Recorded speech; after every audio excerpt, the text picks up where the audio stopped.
Welcome back, Facebook viewers. This is Dr. Dennis DuPont, and today we're going to continue with our drug-free pain management awareness campaign with a deeper look at the opioid crisis and how it affects you. First of all, I just want to say thank you for all of you who are keeping up with our campaign. A campaign only really has any value if anyone is paying attention. So I appreciate the time and the effort you take to tune into what we are putting out there for this crisis. And we hope that you will continue to share our information so that your friends and loved ones can stay tuned to this information, this vital information that we are putting out for the number one purpose of saving lives. So, like I said, today we're going to continue with this PowerPoint presentation. I wanted to put out some really specific information that we have already touched on in some of what you've seen. A lot of what we will discuss today you heard come up in our interview with Captain Mike Barrett and Lieutenant Jenna Mulligan. But today we're going to dive just a little deeper and give you some very specific facts and information, just to give you some value in protecting yourself from this crisis that is, as we've shown now, so rampant in this country. So I wanted to start out with exactly how we got into this crisis to begin with. The origins of this current opioid epidemic can be traced to four things. First, a heightened intention to aggressively treat pain with medicine. Second, a fraudulent information about how addictive opioid products actually are. Third, a lack of understanding on the part of prescribers of the value of opioids in chronic pain treatment. This is something that a lot of people don't know, that when we look deeper into the research of opioids, their effectiveness is not as good as you would expect them to be. This is something that I saw in my own practice over and over again. I still see in my practice where patients who have been prescribed opioids for their pain come in, and I'll ask them, how effective is this drug for their pain? And they'll tell me right there in the office that, you know what, doc? I'm still in a lot of pain, but because of these drugs, it doesn't really bother me anymore. So from purely a pain relieving perspective, the opioids aren't as effective as a lot of people may think. On to the fourth thing. It had to do with the aggressive advertising of the need to prescribe these products by pharmaceutical companies. So what we saw here was the beginning of a culture change for using aggressive, powerful drugs to tackle the problem of pain, which, as we'll find out, is not the most effective strategy when it comes to the evidence, when it comes to the research that we have. So, what went wrong? Well, when we consider the origins that were just presented, here's how this turned into. So pain became a fifth vital sign in healthcare, and culturally, any pain was aggressively treated with drugs that were not intended for common pain use. Opioids, such as Oxycontin, were promoted as being less addictive and to be used far more widely and liberally by pharmaceutical companies. Purdue in this case. Opioids were intended for use in treating cancer-related pain, and specifically post-surgical pain. The use of opioids in pain management in other circumstances is recommended by the CDC, the FDA, and the Institute of Medicine to be no longer than 3 days. Direct-to-consumer advertising caused the public to expect, even demand opiates for conditions they were not intended for. Well, how did that turn out? Now, as you already know, opioid use and abuse by Americans is now rampant and out of control. Opiates are prescribed at an annual rate that could give every American a 30-day supply. Americans consume 99% of the world's production of opiates. And opioid use and abuse is now responsible for more deaths than from all illicit drugs used combined. This includes cocaine, heroin, and methamphetamines. More than 6 Americans are dying from opioid abuse every hour of every day of the year. People addicted to prescription opioid drugs are, get this, 40 times more likely to become heroin addicts than non-prescription opioid addicts. And as you've seen already, we know now that 80% of everyone who is on heroin began with prescription opioids. From 1999 to 2014, there were more deaths in the U.S. related to opioids than there were during the 20 years of the Vietnam War. Police, paramedics, and emergency rooms are being overwhelmed in attempting to deal with the opioid use-related problems.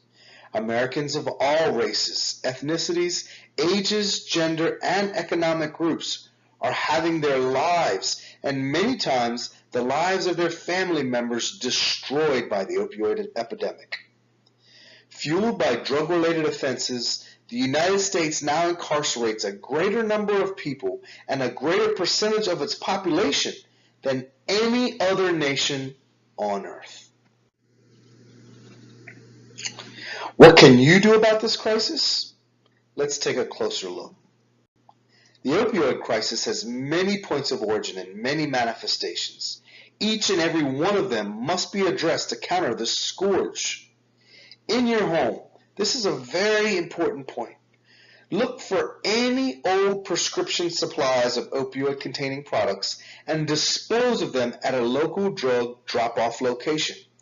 This is something that my behind-the-scenes conversations with Captain Mike and Lieutenant General revealed, that how many times people who had actually died of opioid overdose were having their homes broken into by friends and family members looking for the residual opioids. It is a practice now by paramedics who are responding to these calls to count the number of opioids that are left in the home and collect that data and take these drugs from these homes to prevent this kind of theft.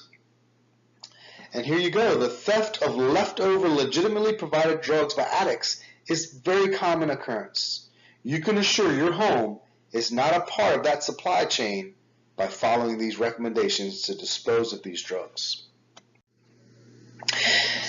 If a prescriber recommends the use of an opioid-containing product, explore the alternatives.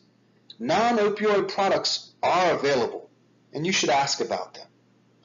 If your pain is non-cancer related or non-post-surgical, then when a provider recommends the use of opioids for longer than 3 days, ask them about the CDC, FDA, and Institute of Medicine guidelines. As we now know, those prescriptions shouldn't be any longer than 3 days, and really, prescribing something for longer than that is putting you at risk for dependency. And I want you to know that, and I want you to question the prescription. And if a prescriber does recommend an opioid-containing product, I want you to consider alternatives for pain management first. This is recommended by the CDC, FDA, and Institute of Medicine. Non-pharmacologic approaches include chiropractic care, the use of physical measures such as heat or cold, the use of biofeedback, and other behavior modification strategies.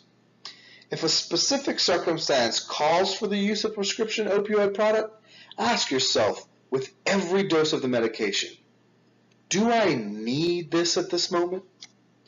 That question, that single question, could be the difference between you becoming addicted to this medication, spiraling out of control into the addiction of further illicit drugs, and ultimately, as we know, greatly increasing the chance of you dying from such an addiction.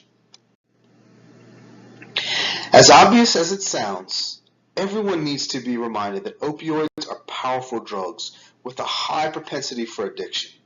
They should be avoided at all costs. Most certainly, they should never be used for recreational or non-clinical reasons.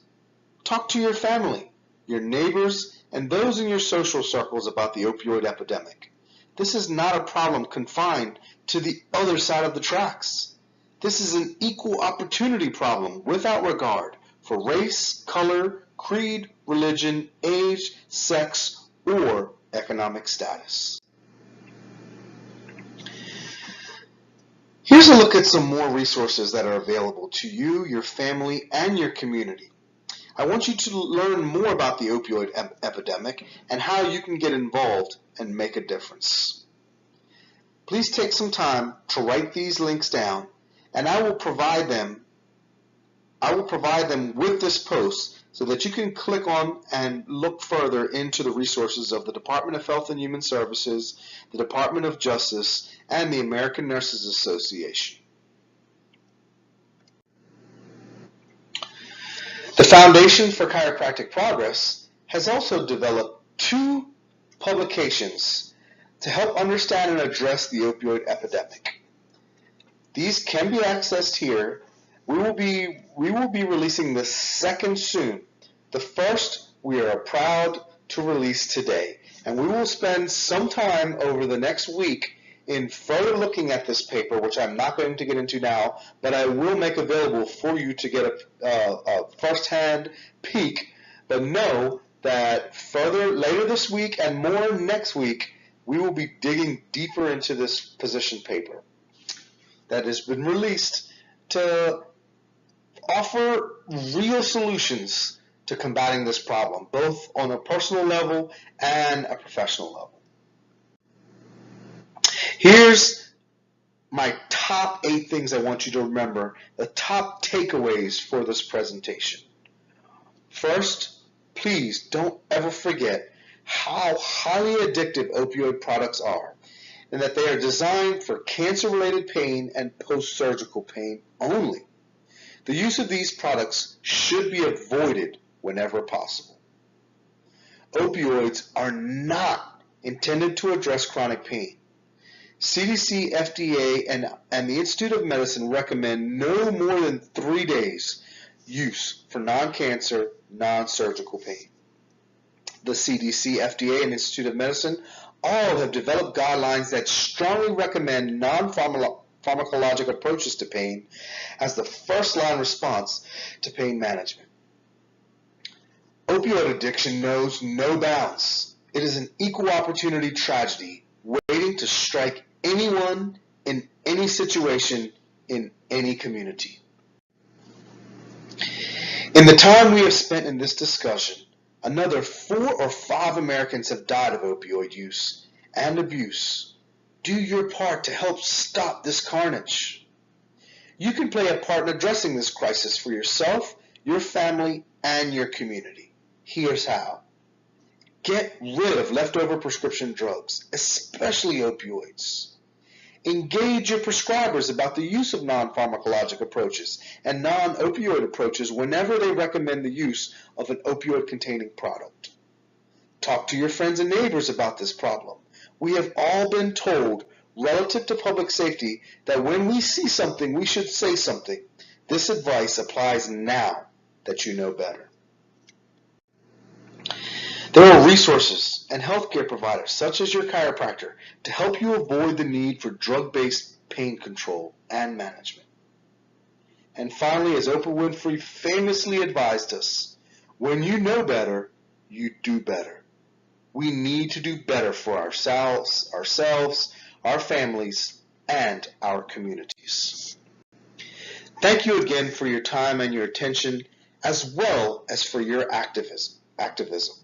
I want to take this time to acknowledge the Foundation for Chiropractic Progress for their support and development of not only this presentation, but for so much of the information, including the position paper, that you will shortly learn more about.